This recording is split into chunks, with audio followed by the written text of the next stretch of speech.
Assalamualaikum, halo teman-teman. Perkenalkan, nama saya Maulida Faradiba dari Prodi Sosiologi Fakultas Ilmu Sosial dan Ilmu Politik dengan NIM 200910302067 dari Universitas Jember.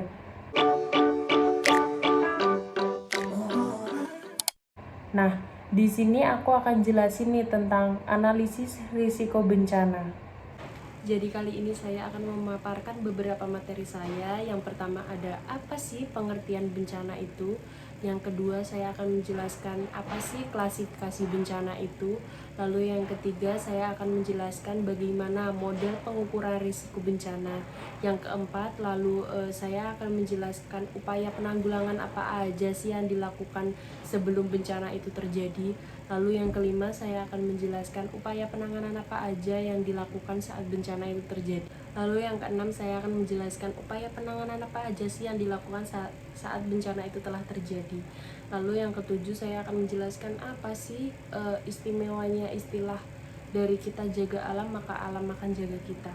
Ingin tahu videonya? Simak terus videonya.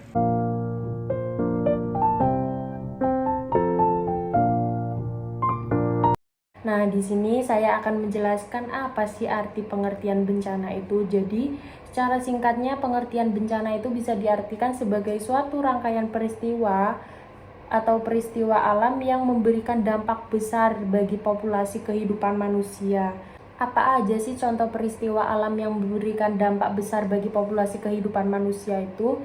Jadi di sini aku akan memberikan contohnya seperti satu itu gempa bumi, banjir, tsunami, tanah longsor, gunung meletus, dan masih banyak lagi. Ada pengertian lain nih dari Undang-Undang Nomor 24 Tahun 2007 yang mengartikan bahwa bencana itu adalah suatu peristiwa atau rangkaian peristiwa yang mengganggu penghidupan dan kehidupan masyarakat, baik itu faktor alam maupun non-alam atau manusia yang mengganggu kehidupan para masyarakat dan menimbulkan banyak korban jiwa, kerugian harta benda, kerusakan lingkungan, dan bahkan dampak psikologis.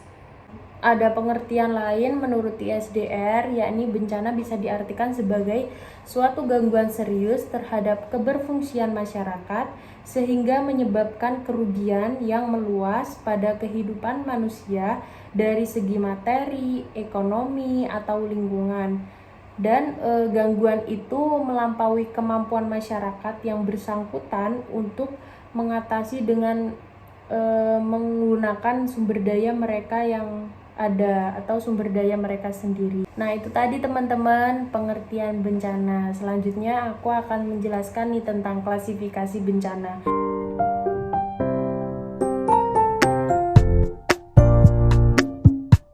Klasifikasi bencana itu terbagi menjadi 3 bagian. Yang pertama berdasarkan jenisnya itu dibagi menjadi alam dan non-alam atau ulah manusia. Yang kedua berdasarkan terjadinya, ada yang perlahan atau slow onset, ada yang mendadak atau sudden onset. Yang ketiga ada berdasarkan aspek penyebabnya, ada geologi, hidrometeorologi, biologi, teknologi, dan lingkungan.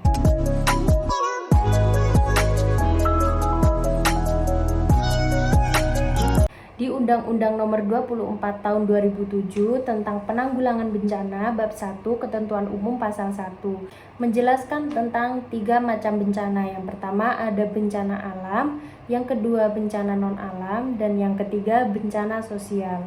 Yang pertama bencana alam. Apa sih bencana alam itu? Jadi bencana alam itu adalah bencana yang diakibatkan oleh peristiwa atau serangkaian peristiwa yang disebabkan oleh alam.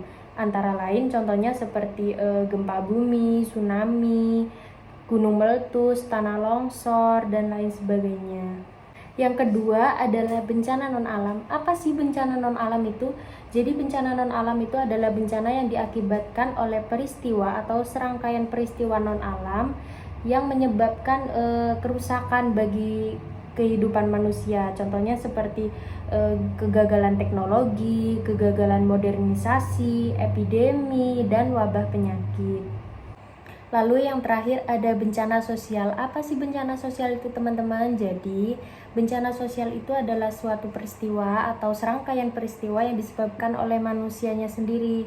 Jadi contohnya seperti konflik antar masyarakat, antar komunitas yang menyebabkan perpecahan di antara masyarakat tersebut dan menyebabkan banyaknya teror di lingkungan masyarakat tersebut. Di sini saya juga akan menjelaskan tentang kejadian bencana. Apa sih kejadian bencana itu? Jadi kejadian bencana adalah peristiwa bencana yang terjadi dan dicatat berdasarkan tanggal kejadian, lokasi, jenis bencana, korban, dan ataupun kerusakan. Jika terjadi bencana pada tanggal yang sama dan melanda lebih dari satu wilayah, maka dihitung sebagai satu kejadian. Nah, sekarang sudah ke pembahasan yang ketiga, yakni model pengukuran risiko bencana.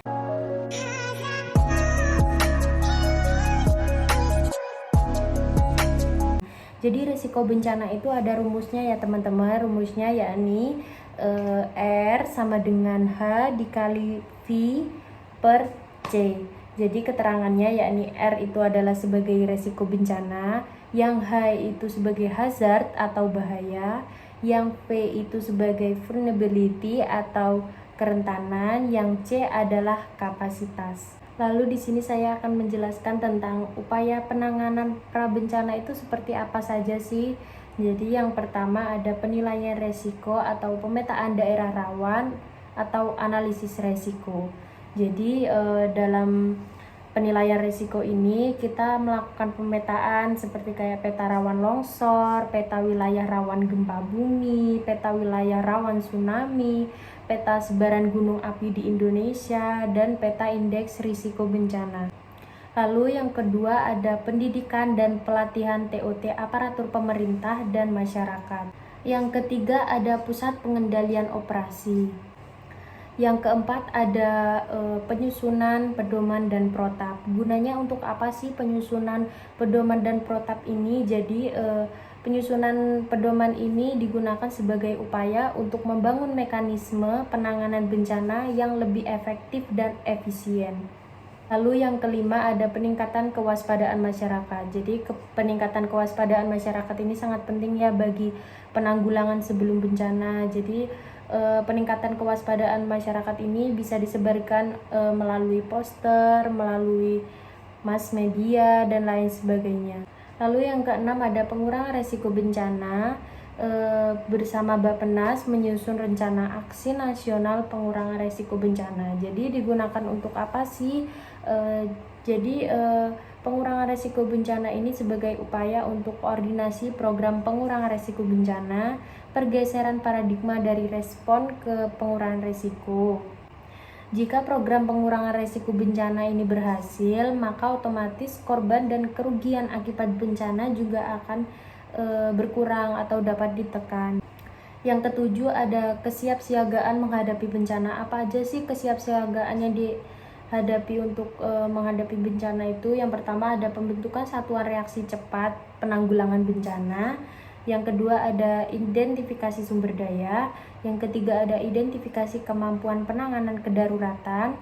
Yang keempat penempatan logistik bantuan darurat sedekat mungkin dengan daerah bencana, diperlukan gudang atau depo. Yang kelima ada pengembangan deteksi dan peringatan dini. Yang keenam ada pembukaan contingency plan.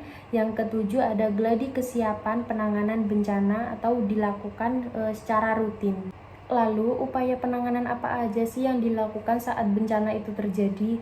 Yang paling penting dan paling utama adalah pencarian dan penyelamatan korban. Saat terjadi bencana, otomatis kita akan menyelamatkan diri kita yang paling penting, tidak memikirkan barang berharga atau apapun. Jadi pencarian dan penyelamatan korban itu sangat penting ya, karena bisa kita ketahui bahwa tidak semua keluarga atau teman kita itu berlari atau menyelamatkan diri bersama kita. Jadi kemungkinan masih ada teman atau saudara kita yang masih terjebak di lokasi terjadinya bencana tersebut. Yang kedua ada bantuan darurat kemanusiaan berupa makanan, pakaian, dan shelter.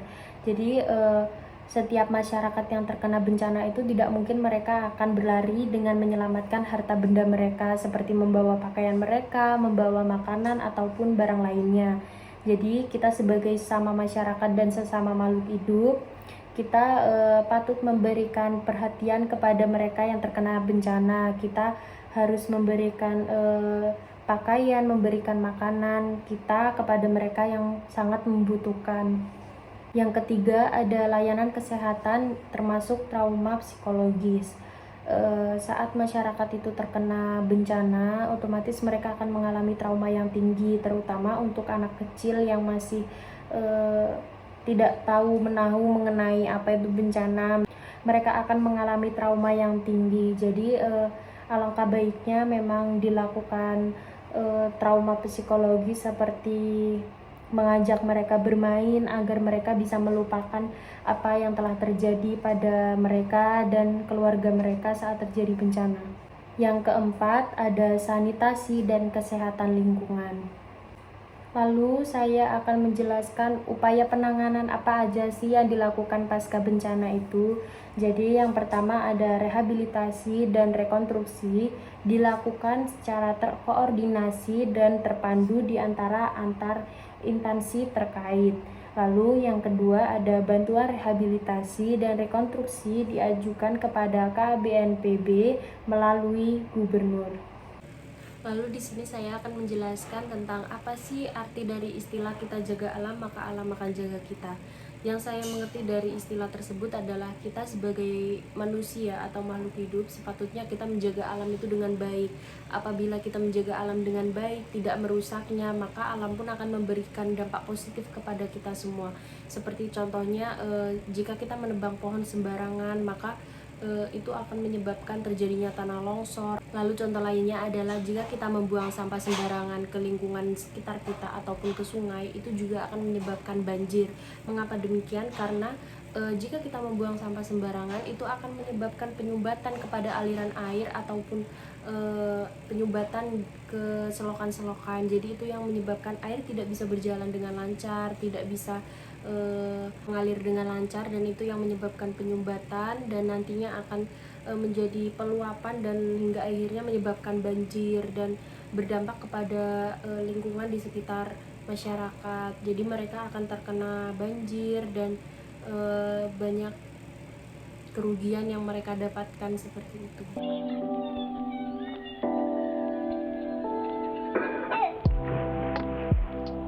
Nah, ini contoh dari bencana alam banjir, teman-teman. Bisa kita lihat bahwa memang dampak yang disebabkan oleh bencana alam itu memang berdampak besar bagi kehidupan dan penghidupan masyarakat sekitar ya.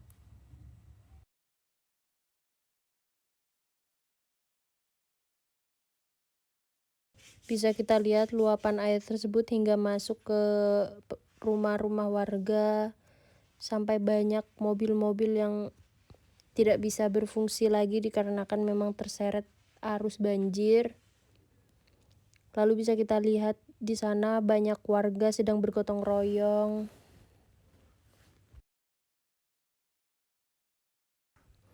Betapa banyaknya tumpukan sampah yang ada di daerah pemukiman warga itu karena memang terseret oleh arus banjir sampai diharuskan alat berat untuk mengangkat pohon-pohon yang berserakan di jalan. Kita lihat itu di dalam rumah warga, air sudah sampai masuk ke dalam dan para warga tidak bisa menyelamatkan harta benda mereka.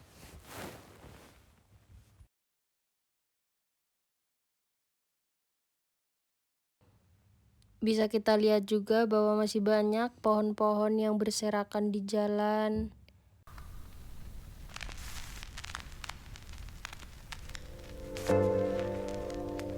Selanjutnya ada tsunami di Palu tahun 2018.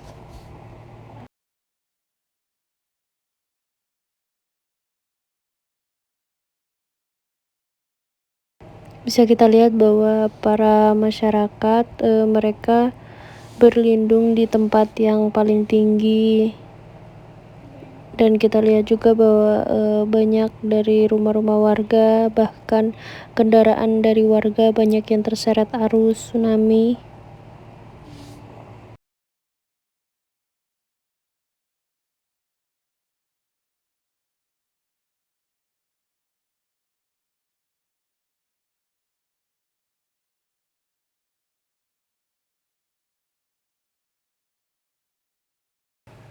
Ya, bisa kita lihat sendiri bahwa betapa dahsyatnya ombak yang menghantam pemukiman warga sehingga menyebabkan banyak dari rumah warga itu hilang terseret oleh ombak.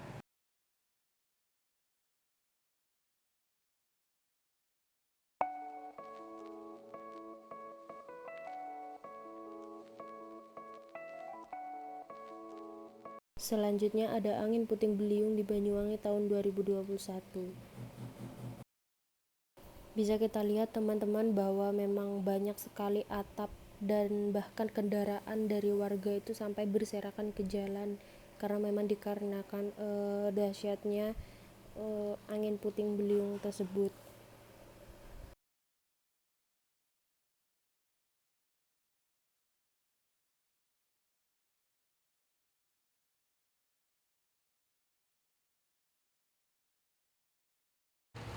Angin puting beliung ini terjadi di Banyuwangi saat pagi hari, disertai dengan hujan saat keadaan di pasar itu masih ramai sekali, banyak orang. Kejadiannya itu sangat singkat dan memang terjadi seperti itu saja.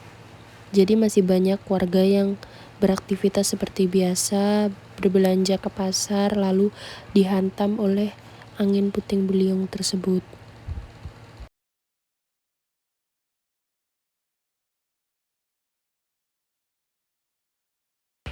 Nah, kita lihat teman-teman itu atap rumah warga sampai berserakan ke sawah.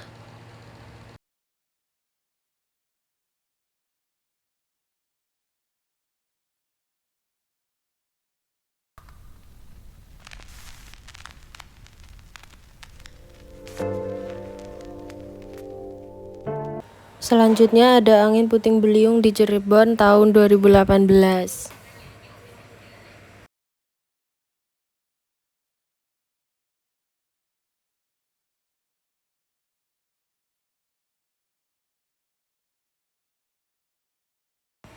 Bisa kita lihat bahwa warga sedang berlarian menyelamatkan diri mereka masing-masing.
Nah, itu tampak terlihat jelas angin puting beliung yang memusar.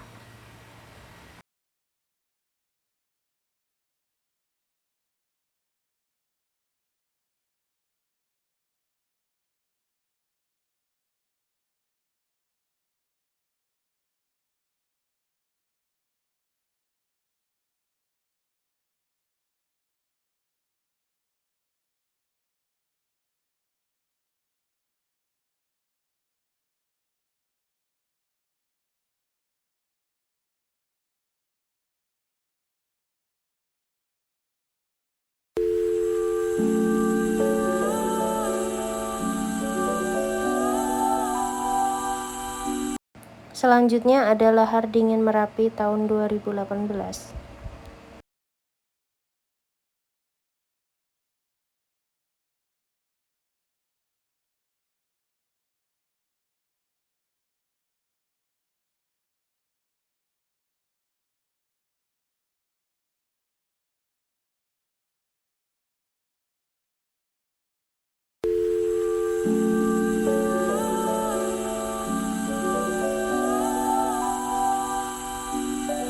Selanjutnya ada erupsi Gunung Sinabung tahun 2018.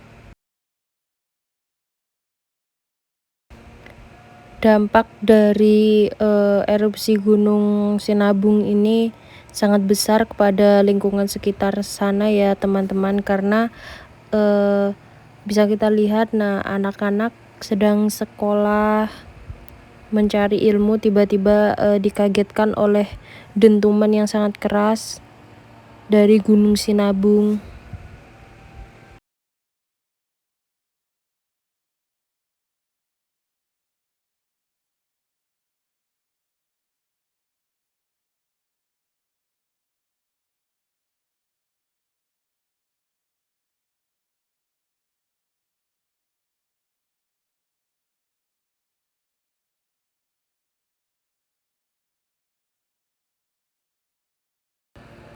Abu yang dihasilkan dari erupsi gunung tersebut berdampak ke beberapa pemukiman warga, menyebabkan warga tidak bisa beraktivitas secara normal. Mereka harus berlarian menyelamatkan diri atau bahkan mengungsi.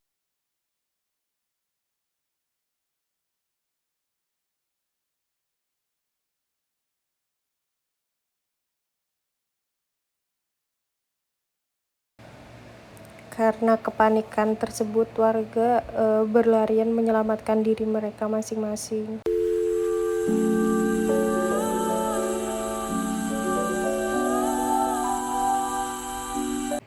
Nah, selanjutnya saya akan memberikan penjelasan mengenai hasil analisis risiko.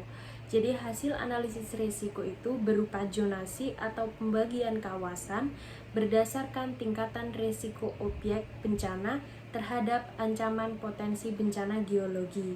Jadi, zona risiko itu dibagi menjadi 4 bagian. Yang pertama ada zona risiko tinggi, zona risiko sedang, zona risiko rendah, dan zona risiko sangat rendah. Yang pertama, zona risiko tinggi. Zona risiko tinggi itu apa sih teman-teman? Jadi zona risiko tinggi itu adalah kawasan yang berpotensi mengalami kerugian besar, meliputi jumlah korban jiwa, harta benda, dan kerusakan lingkungan yang berat. Lalu zona risiko sedang adalah zona risiko yang kawasan yang berpotensi terjadi korban jiwa, harta benda, dan atau kerusakan lingkungan. Lalu zona risiko rendah, apa sih zona risiko rendah itu teman-teman? Jadi zona risiko rendah itu kawasan yang mengalami gangguan tetapi kemungkinan tidak terjadi korban jiwa dan kerusakan lingkungan yang berarti. Lalu yang terakhir ada zona risiko sangat rendah, yaitu kawasan yang mengalami kerugian sangat rendah.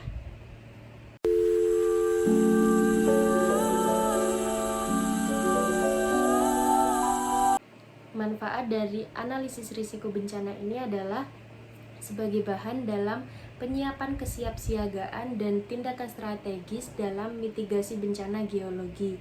Peta risiko bencana dapat digunakan sebagai acuan dalam penataan ruang berbasis risiko bencana dan contingency planning. Lalu selanjutnya saya akan memaparkan apa sih manfaat dari analisis risiko bencana ini.